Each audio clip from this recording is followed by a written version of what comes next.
Hi, everybody. Thank you so much for that wonderful introduction. I am Marley. You might know me from when I was here at 12 years old for the 2017 Social Innovation Summit. I'm proud to say that I'm a veteran now at 16 years old. I appreciate this community so much, and it's really, really exciting. I'm the founder of a campaign called 1000 Black Girl Books, where I've collected and donated 13,000 books where Black girls like me are the main characters. I am the author of Marley Gets It Done, and So Can You. Got a little promo right there. And I am the executive producer and host of Bookmarks, celebrating Black voices on Netflix. I'm so grateful to be here, so excited for this conversation, and let the fun begin. In addition to being an actress, a beloved actress by, people like me that are in Gen Z, a producer, a singer, you're also a mental health advocate and recently launched a mission drive beauty brand, which is so important and powerful for people like me that use makeup products every single day. Rare Beauty, which highlights this cause through an initiative you're calling Rare Impact. So I'd love if we could start the conversation by talking about this really cool mission and talking about what Rare Beauty is and what Rare Impact is and what you're trying to do through both the brand itself and through the initiative. Okay, well, thank you so much for having me. I'll start with when I started Rare. It was over 2 years ago, and my goal with Rare Beauty was to break down these unrealistic standards of perfection. I saw from personal experience how these impossible beauty standards being put out there was having such an effect on my mental health. And I know that there were a lot of people that felt the same way. So I knew there was a strong connection between the way we talk about beauty and mental health.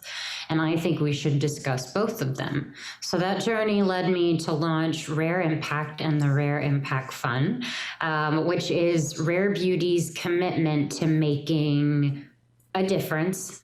We want to make sure that young people have more mental health services and education in schools in the same way that they're educated about physical health or taking classes for something else or electives. We want to find a way that we could, help people in a much wider way. So we do this by partnering with mental health experts and organizations to educate our community. And leverage the power of people's own stories, like my own, to reduce the stigma that is associated with mental health. I talk about this often with my friends and people that, that talk and ask me about it. I'm very open. So I try to be very honest with people about my own journey. And if it helps them to know that they're not alone, that's what I want to do for everybody. I think it's really important and it's powerful, especially for this age of being inside and in social media, to see someone you follow. Oh, you got it. Exactly. To see someone you follow, emulate the same kind of feelings that you're having. But it can also be difficult for you as the person that's being open. That is taking a risk in its one way. So how do you try to motivate yourself to share difficult stories, to continue this work, even when sometimes it means talking about things that are deemed, uncomfortable or difficult to talk about? I think it really helps that I started to do a lot of work on myself. So I wanted to make sure that mentally I was in a great place in order to help others. But I struggle with all of these things every day, and it doesn't mean that they're going to go away. I guess my answer would be that it was something I needed to do.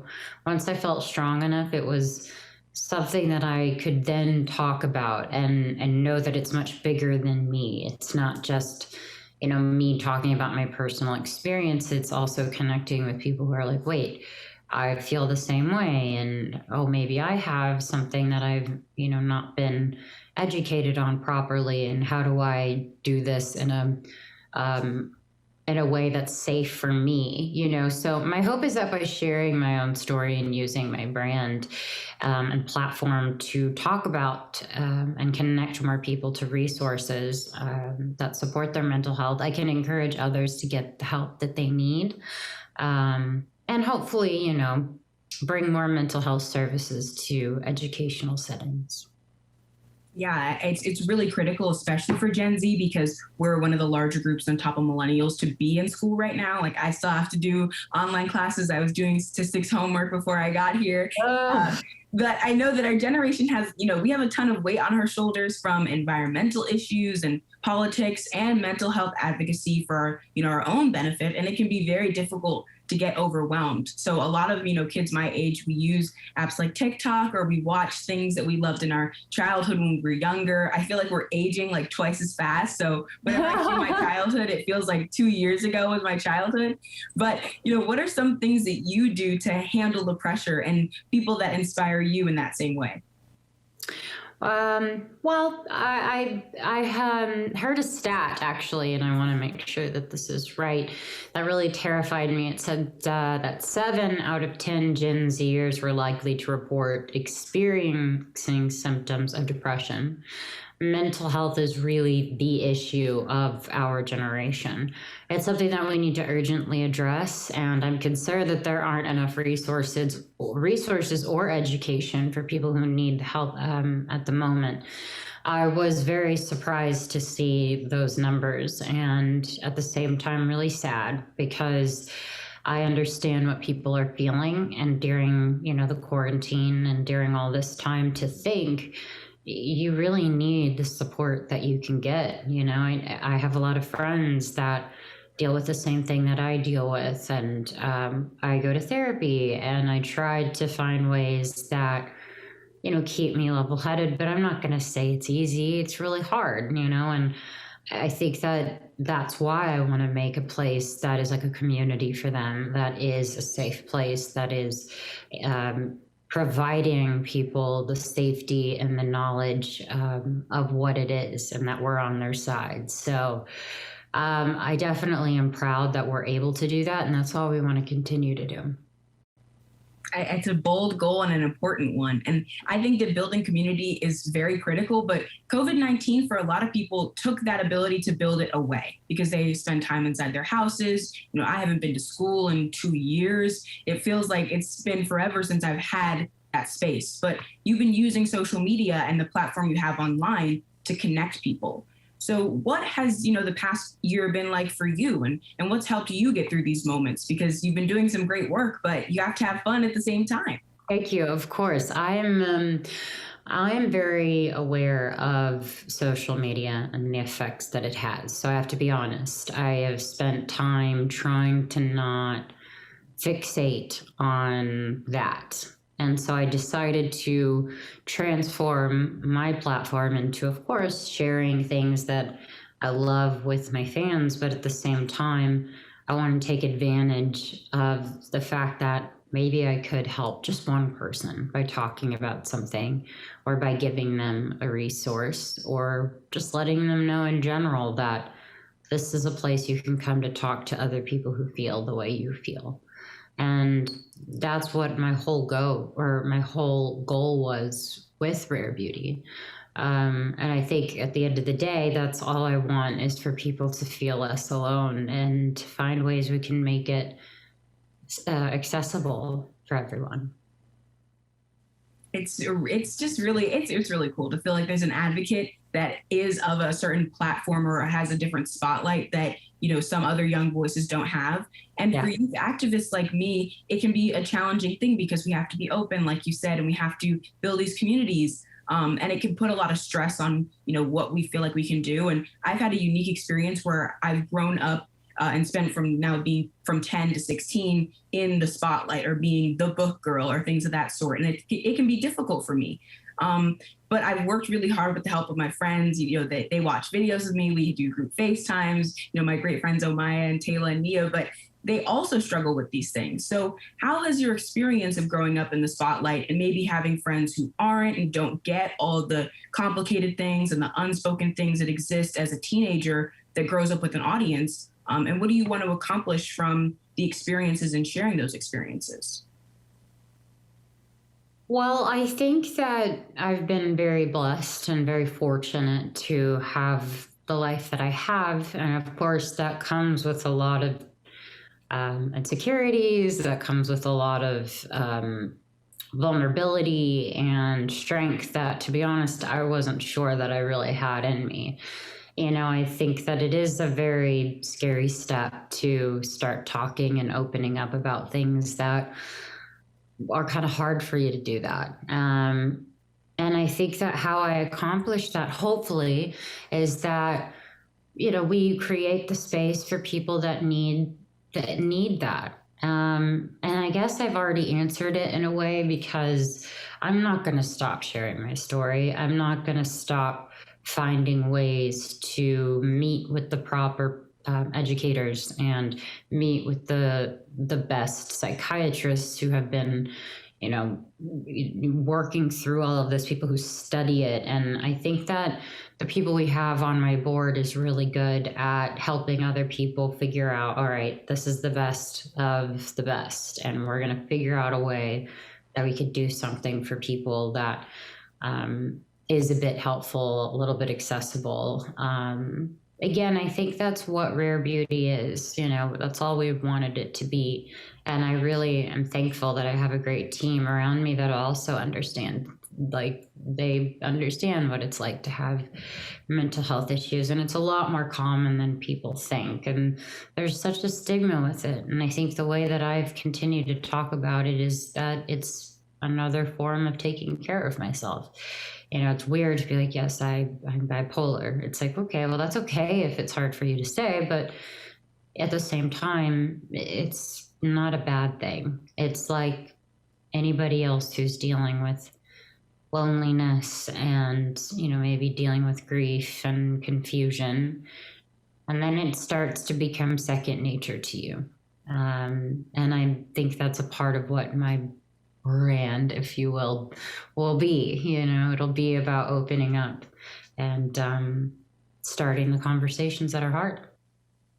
I think both you as an individual and what Rare and Rare Beauty's been able to do is it's just phenomenal. And in recognizing and being grateful for, the experiences that you've had that have been fantastic and helped you so much, but also being honest about the difficulties and trying to have this really strong mix of both experts and personal stories and fun campaigns and serious ones.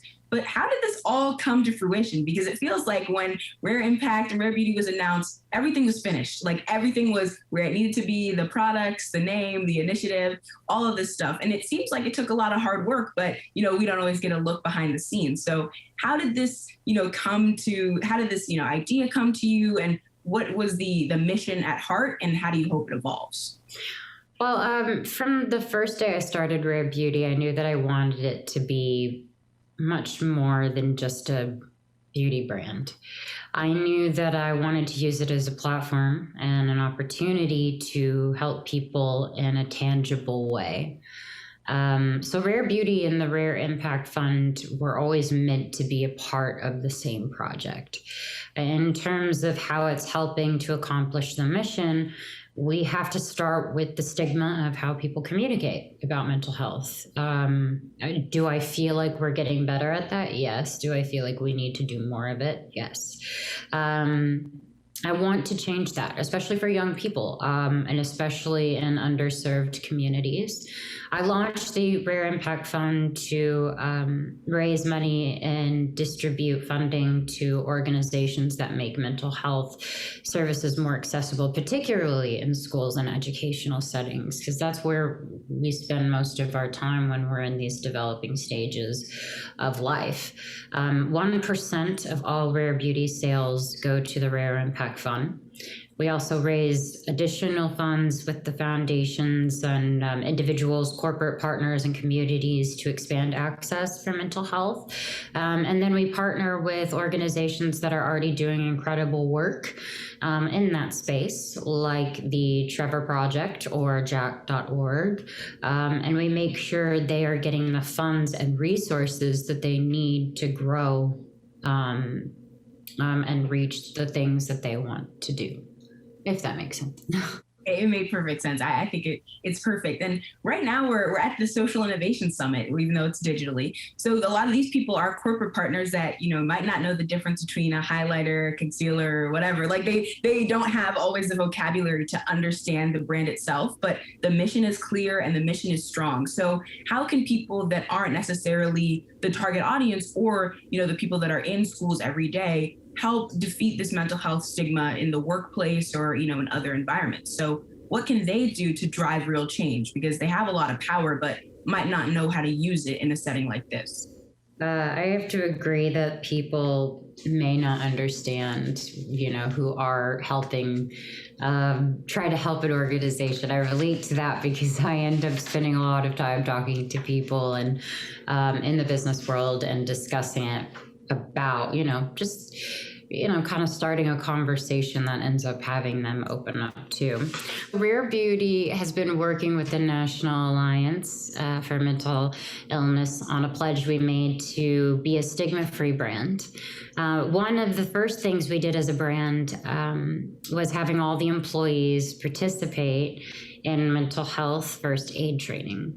Leading by example, when employees hear their leadership terms and coworkers talk openly about their mental health, just like they would physical health, we start to change the culture and the conversation.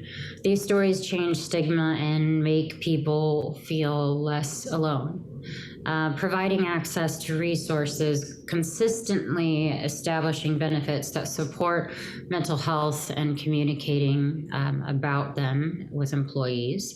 Supporting the Rare Impact Fund in recent years, less than 1.3% of overall philanthropic investments went to support mental health, which I think that's nothing. 1 in 6 U.S. youth aged 6 through 17 experience a mental health disorder each year, and suicide is the second leading cause of death among people aged 10 to 34. That's really, really sad and disheartening for me, because I do know that there's ways to push through this, and I have been on the other side, and it just breaks my heart that there could be plenty of ways we could help those people. So that's why we actually launched this effort. And for Mental Health Awareness Month, we launched the Mental Health 101 campaign. I'm calling on everyone to help me get young people to sign a petition advocating for more mental health resources in schools and to donate to the Rare Impact Fund. The reason why I think it is so crucial for us to get into an educational space is that you spend most of your time in school. You're kind of dealing with all of that stuff on your own in your head, and other people are growing up with you, and maybe, they're too scared, or maybe they don't know how to deal with it. And I'm hoping that can be something we can do, because I think if a lot of people understand the scary and the fearness of it, goes away, because you're fully educated and you're like, okay, wait, I do feel that. That's okay that I feel that.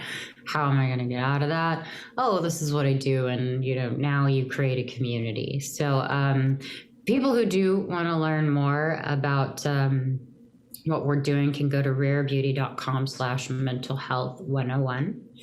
And in the next few months, I'll be making an announcement about 5 incredible organizations that will be supporting that all help to expand mental health services and education in schools. So that's really exciting. We're looking forward to the announcement. I'm looking forward to it. Everyone here is so excited to hear what you've had to say. I don't want to mention it too much, obviously, but I'm of Gen Z, so I've watched you grow up, and I've seen the movies, I've seen the shows, I've listened to the music, and all of my friends in my community has. And we find joy in looking at people like you that have grown up with us, or we've idolized, or we've just thought were really cool, beautiful, and smart people. And I think it adds an important layer that you're now advocating for us in a new way. It's not just through some of the other projects that we love and admire, but now you've taken a huge step and an important step to invest in us. So you're watching at home. No. I want to make sure that everyone at home makes that similar investment, and that they can join in and support by donating to the Rare Impact Fund at GoFundMe.com/Rare Impact Fund. I'm watching you. You need to do it. You went on a Zoom call for 3 hours. You're in the summit. You can do it. Just take that one extra step to support the experiences of people like me and to support a really awesome campaign for a really great person. Thank you guys so much. And thank you for joining me.